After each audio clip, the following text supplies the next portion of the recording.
Hello प्यारे बच्चों, आप सभी का स्वागत है हमारे यूट्यूब चैनल लेट्स डिस्कस में। बच्चों, आज हम पढ़ने वाले हैं क्लास 10th का सामाजिक विज्ञान और वर्कशीट नंबर 74 है, जो कि आपका कल यानी 19 जनवरी 2021 के लिए है। ठीक है, तो आज का आपका मोस्ट इंपोर्टेंट टॉपिक है वैश्वीकरण और भारतीय अर्थव्यवस्था। ठीक है, ये इकोनॉमिक्स का टॉपिक है, इसका हम आज रिवीजन करेंगे, जिसमें हम लघु बद्रीग उत्तरीय प्रश्न जो है ना क्या 3 और 5 अंक वाले हम देखेंगे। ठीक है, तो आइए इसे हम प्रॉपर वे में समझते हैं। बच्चों, ये वर्कशीट बनाने में बहुत टाइम लगता है। ठीक है, आप लोग प्रॉपर वीडियो को देखिए ताकि आपको नॉलेज इनहेंस, आप अपने नॉलेज को बढ़ा पाएँ, ताकि आप अपने एग्जाम में बेहतर कर सके। ठीक है, तो चलिए हम स्टार्ट करते हैं। अगर आपको ये सेशन पसंद आएगा तो वीडियो को लाइक कीजिएगा, अपने दोस्तों के साथ शेयर कीजिएगा और चैनल को सब्सक्राइब कीजिएगा और कमेंट करना नहीं भूलिएगा। ठीक है, तो चलिए हम इसे देखते हैं एक एक करके। देखिए, ये जो क्वेश्चन है आपका क्वेश्चन नंबर पहला, या टोटल 1 से 10 तक क्वेश्चन यहाँ देख लीजिए, फिर हम इसके सॉल्यूशन पे डायरेक्ट चलेंगे। ठीक है, और उसके बाद है स्रोत पर आधारित प्रश्न। क्या है? स्रोत पर आधारित प्रश्न है, जो कि आपका वैश्वीकरण से रिलेटेड ही है। ठीक है, जिसको हम पढ़ेंगे। तो उसके बाद हम इसके आंसर को भी देखेंगे, जो कुछ क्वेश्चन है इसमें गिवन है। ठीक है, तो ये क्वेश्चन टोटल 4 क्वेश्चन है। ठीक है, तो चलिए हम इस पे के सॉल्यूशन पे चलते हैं। चलिए, तो प्यारे बच्चों, अब हम आ चुके हैं सॉल्यूशन पे, जो क्लास 10th का एसएसटी वर्कशीट नंबर 74 है, जो कि बहुत ही इंपॉर्टेंट है। ठीक है, तो चलिए एक एक करके आप सुनेंगे, फिर इसके सॉल्यूशन को भी समझेंगे। ठीक है, और अपना व्यूज भी देंगे, यानी अपने तरीके से भी इसको लिख सकते हैं। ठीक है, तो वैश्वीकरण से आप क्या समझते हैं? तो वैश्वीकरण विभिन्न देशों के बीच परस्पर संबंध और तीव्र एकीकरण की प्रक्रिया को ही हम वैश्वीकरण कहते हैं। पहला का आपका ये आंसर है। ठीक है, अब हम क्वेश्चन नंबर 2 डिस्कस करेंगे, बहुत ही मोस्ट इंपॉर्टेंट है।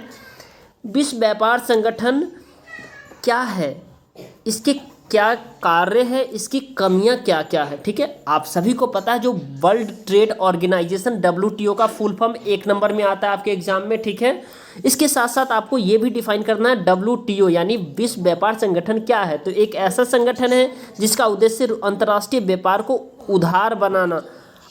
अंतर्राष्ट्रीय व्यापार को क्या करना, इसको आप सही कर लेंगे, उधार नहीं है, उदार बनाना होता है। ठीक है, तो अंतर्राष्ट्रीय व्यापार को उदार बनाना और मुक्त व्यापार की सुविधा देना। ठीक है, क्वेश्चन नंबर हम इसके कार्य देखेंगे। तो विश्व व्यापार संगठन अंतर्राष्ट्रीय व्यापार से संबंधित नियमों को निर्धारित करता है और यह देखता है कि इन नियमों का पालन हो रहा है अथवा नहीं हो रहा है। ठीक है, अब हम क्वेश्चन नंबर जो इसके सेकेंड है, इसी का कमियां देखेंगे, इसके क्या क्या कमियां हैं। ठीक है, तो इसकी जो कमियां हैं, विकसित देशों ने अनुसूचित ढंग से व्यापार अवरोध को बरकरार रखा है। ठीक है, और दूसरी ओर विश्व व्यापार संगठन के नियमों ने विकासशील देशों को व्यापार अवरोध को हटाने के लिए विवश भी किया है।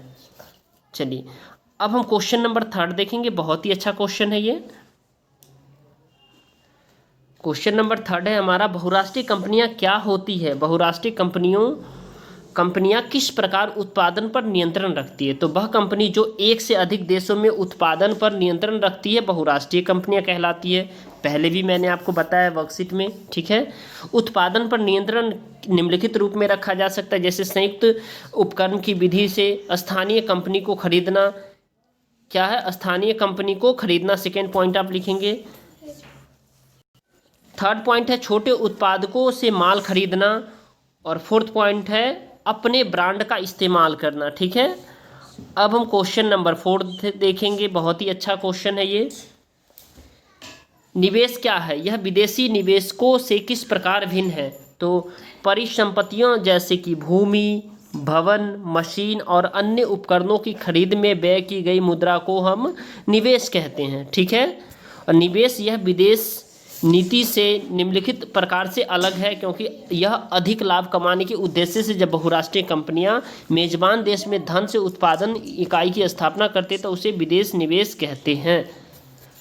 अब उसके बाद हम इसका सेकेंड पॉइंट देखेंगे। इसके अंतर्गत आयात और निर्यात दोनों की प्रक्रिया में शामिल होती है, यानी आयात और निर्यात की प्रक्रिया में ये शामिल होती है। थर्ड पॉइंट आप लिखेंगे, यह उत्पादन के लिए अवसर प्रदान करता है। ठीक है, उसके बाद अब क्वेश्चन नंबर हम 5 डिस्कस करेंगे, बहुत ही आसान सा है, बहुत ही अच्छा क्वेश्चन है। विश्व व्यापार व निवेश पर कई देश व्यापार अवरोधक क्यों लगाते हैं? यानी कि वर्ल्ड ट्रेड ऑर्गेनाइजेशन जो है विश्व व्यापार है, उस पर कई देश अवरोध यानी उसको रुकावट क्यों करते हैं, ठीक है। तो विश्व व्यापार में वृद्धि या कमी के लिए व्यापार अवरोध का उपयोग कर सकते हैं, और यह तय करने के लिए किस प्रकार का माल और कितना प्रत्येक देश में आना चाहिए, ठीक है। अब हम क्वेश्चन नंबर 6 देखेंगे, बहुत ही अच्छा क्वेश्चन है ये।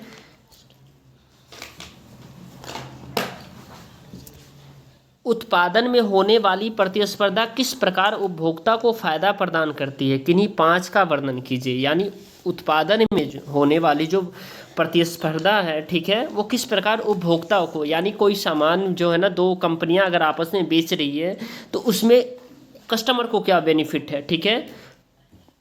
तो उपभोक्ता के सामने पहले से अधिक विकल्प हो जाता है, क्योंकि अगर 2 कंपनियां आपस में, सपोज डेट एक मोबाइल की कंपनी है, वो 4-5 कंपनी है, जैसे आप वीवो ले लीजिए, ठीक है, उसके बाद आप ले लेंगे जो है ना, फिर ओप्पो ले लीजिए, फिर एमआई ले लीजिए, ठीक है, फिर एप्पल फ़ोन ले लीजिए। इस सब में जो कंपनी सस्ता देगी उसको कस्टमर अधिक से अधिक खरीदेंगे, ठीक है। तो ये एक उपभोक्ताओं को फ़ायदा होता है, तो उपभोक्ताओं के सामने पहले से अधिक विकल्प उपलब्ध होता है, ठीक है।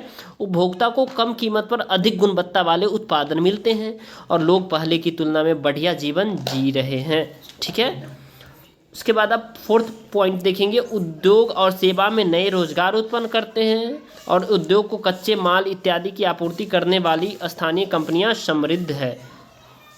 क्वेश्चन नंबर हम डिस्कस करेंगे 7, जो कि बहुत ही अच्छा क्वेश्चन है। वैश्वीकरण की प्रक्रिया में सहायक घटकों का वर्णन कीजिए। तो परिवहन तकनीकी में कई सुधारों ने दूर दूर के स्थानों पर कम लागत पर वस्तु को भेजना संभव बनाया है, ठीक है। सूचना प्रौद्योगिकी में सुधार से विभिन्न देश आपस में जुड़कर तुरंत सूचना प्राप्त कर लेते हैं।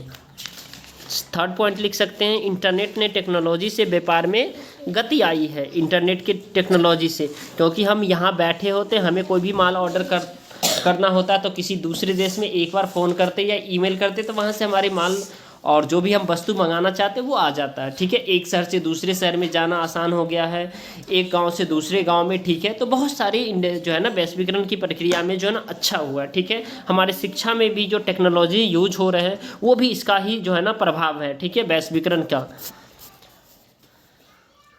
क्वेश्चन नंबर 8 है, उदारीकरण की प्रक्रिया को भारत ने किस प्रकार अपनाया है। तो भारत सरकार ने आज़ादी के बाद देश के भीतर उत्पाद को विदेश व्यापार और विदेश निवेश में व्यापार अवरोध लगाए हैं, ठीक है। 2nd पॉइंट लिख सकते हैं, 1991 के आसपास सरकार ने निर्णय लिया कि भारतीय उत्पादकों के लिए दुनिया भर के उत्पादकों के साथ प्रतिस्पर्धा करने का समय आ गया है। यानी आप सभी ने देखा होगा एलपीजी आया था डॉक्टर मनमोहन सिंह के समय में, जिसको कहते हैं लिबरलाइजेशन, प्राइवेटाइजेशन और ग्लोबलाइजेशन, ठीक है। अब 3rd पॉइंट हम डिस्कस करेंगे, जब वस्तु को अब आसानी से आयात और निर्यात किया जा सकता है और विदेशी कंपनियां यहां अपने कारखाने और कार्यालय स्थापित कर सकती है। 4th पॉइंट है, व्यवसायियों को अब स्वतंत्र रूप से निर्णय लेने की अनुमति दे दी गई है कि वे क्या आयात या निर्यात करना चाहते हैं, ठीक है। अब क्वेश्चन नंबर 9 डिस्कस करेंगे। क्वेश्चन नंबर 9 है, उदारीकरण क्या है और भारतीय अर्थव्यवस्था पर उदारीकरण के किन्हीं 5 प्रभावों का वर्णन कीजिए, ठीक है। तो क्वेश्चन नंबर, इसका 5 प्रभाव आपको बताना है। तो देखिए, उदारीकरण सरकार द्वारा अवरोध और प्रतिबंध को हटाने की प्रक्रिया को उदारीकरण कहते हैं। इसको आपको याद रखना, ये वीवीआई क्वेश्चन है आपके बोर्ड एग्जाम के लिए, ठीक है। अब देखिए, उदारीकरण के 5 प्रभाव निम्नलिखित है। पहला, कृषि क्षेत्र में उदारीकरण से बाजार का विस्तार हुआ है, ठीक है। उसके बाद सेकेंड आप लिख सकते हैं, 2nd पॉइंट आप लिख सकते हैं, यहाँ आप लिखेंगे उदारीकरण में जो है ना लोगों को अब स्वतंत्र, यानी कंपनी लिखेंगे या फिर लोग लिखेंगे, ठीक है। कंपनियाँ या फिर आप लोग लिखेंगे, ठीक है। कंपनियाँ और लोगों को अब स्वतंत्र रूप से निर्णय लेने की अनुमति है। 3rd पॉइंट लिखेंगे, उत्पाद को आकर्षक मूल्य तथा उपभोक्ताओं को सस्ती कीमत पर कृषि वस्तु की प्राप्ति सुलभ हुई है। और 4th पॉइंट लिखेंगे, कृषि क्षेत्र में तकनीकी की स्तर वृद्धि होने से उत्पादक में भी वृद्धि हुई है। ठीक है, उसके बाद अब फोर्थ, कृषि क्षेत्र में तकनीकी स्तर पर वृद्धि होने से उत्पादन में वृद्धि हुई है। और फिफ्थ पॉइंट है, उदारीकरण का सबसे ज़्यादा सकारात्मक प्रभाव सेवा क्षेत्र पर दिखाई दिया है। राइट, अब आप देखेंगे